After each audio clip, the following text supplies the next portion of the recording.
इस नए सेशन में आपका स्वागत है।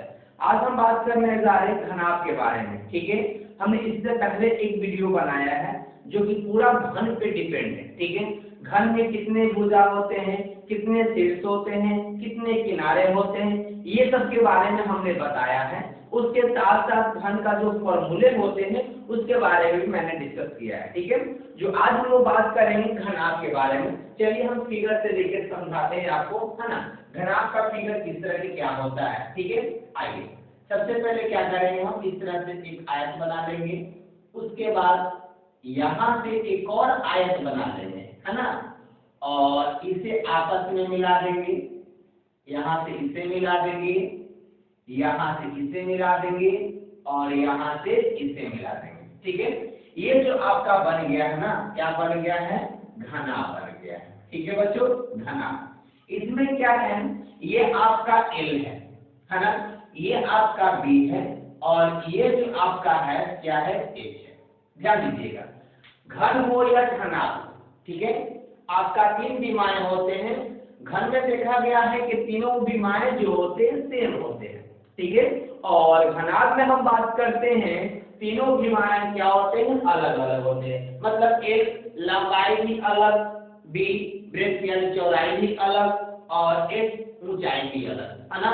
आप इनको, है ना, वैल्यू के अनुसार पहचान कर सकते हो कि कौन एक फिगर घन है या घनाभ है, क्योंकि आपको नजर आएगा घन में तीनों सेम होता है। अगर किसी एक भुजा का वैल्यू दिया है तो हम समझ सकते हैं कि जो फिगर के बारे में बात करता है वो घन है। ठीक है, इस तरह के फिगर में हम क्या समझेंगे, जहां पे L B H तीनों अलग अलग हो, उस केस में ये आपका क्या बनेगा, घनाभ बनेगा। ठीक है, अब हम बात करते हैं इस फिगर के बारे में, इसमें सतह की संख्या कितनी होती है। ठीक है, तो आपको बताया गया होगा कि घनाभ में जो सतह आपका होता है वो कितना होता है, 6 होता है।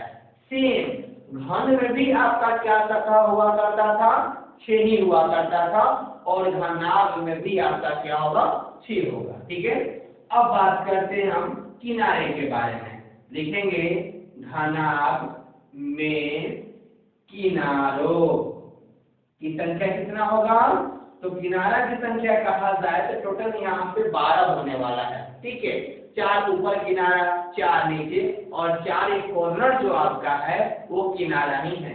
टोटल देखा जाए तो आपका ये 12 किनारा होता है। उसके बाद हम बात करते हैं घनाभ में कोनों, यानी कि कोनों की संख्या कितना होगा, तो 8 होगा। आप देख लो, ठीक है, 4 एक तरफ, 4 एक तरफ। ठीक है, जब इस तरह से आपके पास कोई साइड से मिलते हैं, ठीक है, भुजा मिलते हैं, जो यहाँ आपका बनता है ना कोण के पास, तो आपका क्या होता है, कोण होता है। तो कोणों की संख्या के बारे में बात करें तो 8 होते हैं। ठीक है, ऐसे देखा जाए घन में भी आपका उसी तरह से हुआ करता था, घनाभ में क्या है वैसे ही है। हम बात करते हैं अब, है ना, घनाभ में विकर्ण के बारे में। घनाभ में विकर्ण, विकर्ण बोला जाए तो 4 ही होता है। ठीक है जी, विकर्ण की संख्या कितनी होती है, 4 होती है। ठीक है, 13 फिगर से संबंधित अगर हम डिफिनेशन के बारे में बात करें तो कह सकते हैं वह आकृति जिसमें लंबाई चौड़ाई ऊंचाई क्या तीनों अलग अलग हो, उस केस में हम क्या कह सकते हैं, घनाभ कह सकते हैं। क्लियर है बच्चों। अब देखिए, जब ये हो जाता है तो थोड़ा सा हम इसके फॉर्मूले के बारे में बात करते हैं। ठीक है, जैसे पहला आपका फॉर्मूला होता है ना, घनाभ का संपूर्ण पृष्ठीय क्षेत्रफल। ठीक है, घनाभ का संपूर्ण पृष्ठीय क्षेत्रफल के बारे में बात करते हैं तो इसका होता है क्या, देखा जाए तो घनाभ का संपूर्ण पृष्ठीय क्षेत्रफल, संपूर्ण मतलब होता है कि आप यहाँ पे टोटल, ठीक है, चीज का जिक्र करते हो। ठीक है, तो हो जाता है यहाँ से 2 × LB। ठीक है, उसके बाद यहाँ से BH, उसके बाद HL।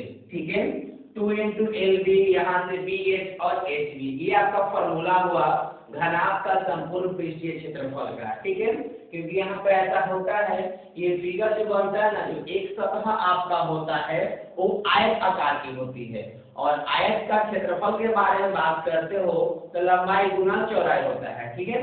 उस केस पे यहाँ पे आपका बना, ठीक है, क्योंकि यहाँ इस तरह से जुड़ते चला जाता है, एल बी नीचे हो गया, ये सतह एक ऊपर हो गया, एक इधर हो गया, एक इधर हो गया, इस तरह से आपस में जुड़ के बन जाते हैं फॉर्मूले।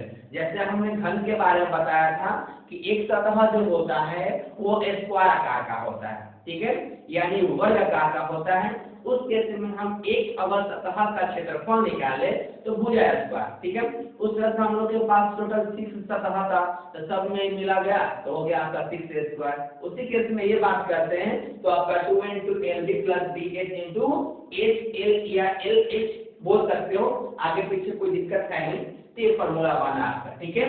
अब घनाभ की हम बात करते हैं आयत के बारे में, ठीक है।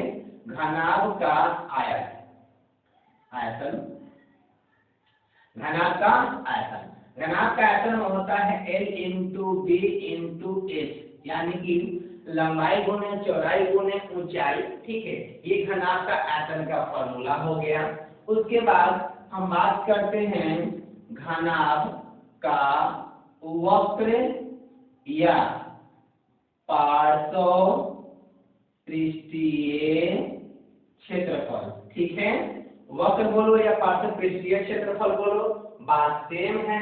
उस केस में एक और यहाँ पे हम नाम लिख सकते हैं, ठीक है, क्या लिख सकते हैं, कमरे का क्षेत्रफल, क्या, कमरे का क्षेत्रफल, या एक और बात बोल सकते हैं चारों दीवारों का क्षेत्रफल। सभी के लिए जो फॉर्मूला बनता है 2 × L + B × H, ठीक है। वक्र बोलिए, पार्श्व पृष्ठीय क्षेत्रफल बोलिए, या कमरे का क्षेत्रफल बोलिए, या चारों दीवारों का क्षेत्रफल बोलिए, ये सबके लिए फॉर्मूला बनता है 2 × L + B × H। क्लियर हो चुका है। अब हम बात करते हैं घनाभ के विकर्ण के बारे में, घनाभ का विकर्ण। तो घनाभ का विकर्ण होता है L² + B² + H², ठीक है। ये रहा घनाभ का विकर्ण का फॉर्मूला, ठीक है। तो इस तरह से आपका टोटल रहा घनाभ के बारे में जानकारी। इस तरह से हम आगे अगले वीडियो में बताएंगे, ठीक है, कि बेलन क्या है, शंकु क्या है, इस तरह जो भी संबंधित आपके पास फिगर हो गए सभी पे एक का वीडियो क्या करेंगे, अपलोड करेंगे। क्लियर है बच्चों। तो आज तक इतना ही रहने देते हैं, अगले वीडियो में मिलेंगे हम अगले टॉपिक के साथ।